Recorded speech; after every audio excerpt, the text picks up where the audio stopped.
बहुत अंधेरी रात थी, शायद अमावस की रात थी।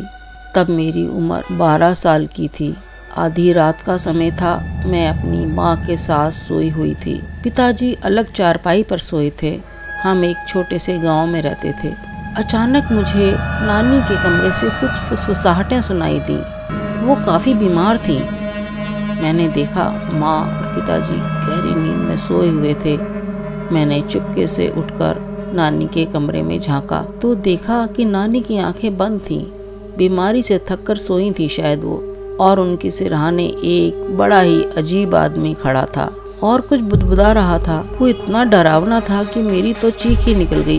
गोल्डन वॉइस हिंदी कहानियों में आपका स्वागत है। अगर आप मेरे चैनल पर नए हैं तो प्लीज़ मेरे चैनल को सब्सक्राइब कीजिए और कहानी पसंद आए तो उसे लाइक भी जरूर कीजिए। मैं आपको ये कहानी उस महिला की जुबानी सुनाती हूँ जिसने मुझे ये भेजी थी। ये एक सच्ची घटना है। आइए सुनते हैं ये कहानी उन्हीं महिला की जुबानी, जिनका नाम रेशमा था। आज जो कहानी मैं आपको सुनाने जा रही हूँ वो मेरी अपनी जिंदगी की एक सच्ची घटना है। एक ऐसी घटना जिसने मेरे बचपन से लेकर आज तक मेरे भीतर एक डर, एक सवाल और एक साया छोड़ दिया। मुझे आज भी याद है, तब मैं 12 साल की थी।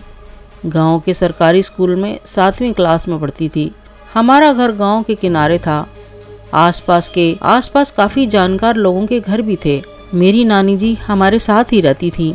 उनके पास कोई देखभाल करने वाला नहीं था, इसीलिए वो हमारे साथ रहती थी। मेरी नानी हम सबको बहुत ही प्यार करती थी, इसलिए उनके बीमार पड़ने पर मैं सबसे ज़्यादा दुखी हुई थी। गांव में किसी का भी झगड़ा होता तो नानी उन्हें ऐसी सलाह मशवरा देती कि झगड़ा भी सुलझ जाता और सब संतुष्ट हो जाते। स्कूल के बाद का मेरा सारा समय उनके कमरे में ही निकलता था। हर कोई उनका आदर करता था।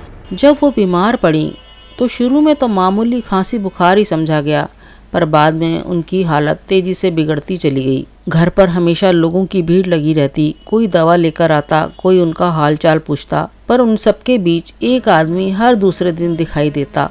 वो मुझे अपने गांव का नहीं लगता था, और जब कभी माँ सबके लिए चाय लेकर आती तो वो उस आदमी को कभी भी चाय नहीं देती थी। मुझे बहुत ही अजीब लगता था, पर मैंने सोचा कि शायद वो चाय नहीं पीते होंगे। मैंने जब कभी माँ से पूछा तो उन्होंने, जो पहले से ही काफ़ी दुखी थी, बोली कि मैंने तो सबको ही चाय दी है, बस तू कप उठा लाना वहाँ से।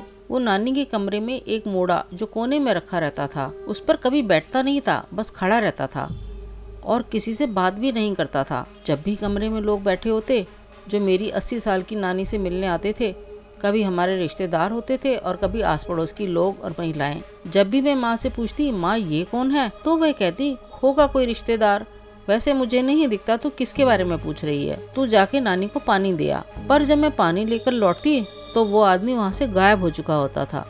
धीरे धीरे नानी की तबीयत और खराब होती गई। रात को उनकी खांसी पूरे घर में गूंजती रहती। एक रात मैंने देखा वो आदमी नानी के सिरहाने बैठा है और वो धीरे धीरे कुछ बोल रहा है। मैं डर गई। मैंने माँ को जगाया, माँ वो नानी के कमरे में कौन बैठा है? माँ ने लाइट ऑन की, पर वहाँ कोई नहीं था। नानी अपने होश में नहीं थी, वो कुछ बड़बड़ा रही थी। माँ ने रुआंसी होकर कहा कि तू कुछ भी देख लेती है, पर उनकी बातों में भी थकान और डर था। रातें और डरावनी होने लगी। कभी खिड़की से किसी के कदमों की आहट सुनाई देती और कभी कमरे से सूं सूं की आवाजें। एक रात मैंने देखा कि वही आदमी नानी के पास झुका हुआ है। उस वक्त मोहल्ले के कुत्ते मुंह ऊपर करके बहुत जोर जोर से रो रहे थे। माहौल इतना डरावना था कि मैं डर के मारे चिल्ला पड़ी, माँ देखो कोई आदमी है। माँ और पिताजी दौड़ कर आए, लेकिन उन्होंने जब नानी के कमरे में प्रवेश किया तो वहाँ कुछ नहीं था। उन्होंने कहा कि अब तुम नानी के कमरे में मत जाना, तुम बिन बात परेशान करती हो। मुझे उस रात बहुत बुरा लगा। 3 दिन बाद नानी नहीं रही। सुबह जब सब रो रहे थे, मैंने देखा दरवाजे के बाहर वही आदमी खड़ा था। आज उसकी आंखें जैसे धुएं में घुली हुई थी। जब नानी को लोगों ने उठाया तो वो सबसे आगे आगे चल रहा था। अब नानी ही नहीं रही थी तो मैंने भी उस आदमी से अपना ध्यान हटा लिया और माँ के साथ ज़्यादा समय बिताने लगी ताकि उनका दर्द कुछ कम हो सके। और एक दिन जब मैं स्कूल से लौटी तो मैंने देखा कि पड़ोस में भीड़ लगी थी। मैंने बस्ता घर में रखा और माँ से पूछा कि माँ वहाँ क्या हुआ है? तो माँ बोली कि पड़ोस वाले चाचा जी की मृत्यु हो गई है।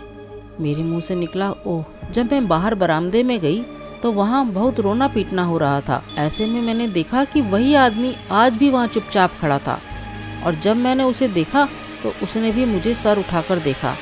जैसे कह रहा हो कि तुम्हारी बातों पर कोई विश्वास नहीं करेगा। और जब मैंने माँ को बताया कि वही आदमी यहाँ खड़ा है जो नानी के कमरे में आता था, तो माँ ने बड़े ध्यान से देखा, पर उन्हें कोई भी ऐसा आदमी वहाँ नहीं दिखाई दिया जो मुझे दिख रहा था।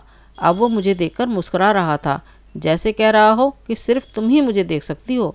आज मैं 40 साल की हूँ, शहर में रहती हूँ, बच्चे हैं, परिवार है, पर जब भी किसी के घर में कोई बीमार पड़ता है तो मुझे लगता है कहीं वो आदमी फिर ना आ जाए। कभी कभी रात में नींद खुलती है तो लगता है जैसे कोई मेरे बिस्तर के पास बैठा है, कोई जो मुझे वही पुरानी बातें कह रहा हो, तुझे भी एक दिन पता चल जाएगा। तो दोस्तों, क्या वो कोई भूत था या फिर कोई मृत्यु दूत था जो सिर्फ मुझे ही दिखता था? आप बताइए, क्या साया वाकई इंसान के साथ चलता है या हम ही उसे बुला लेते हैं?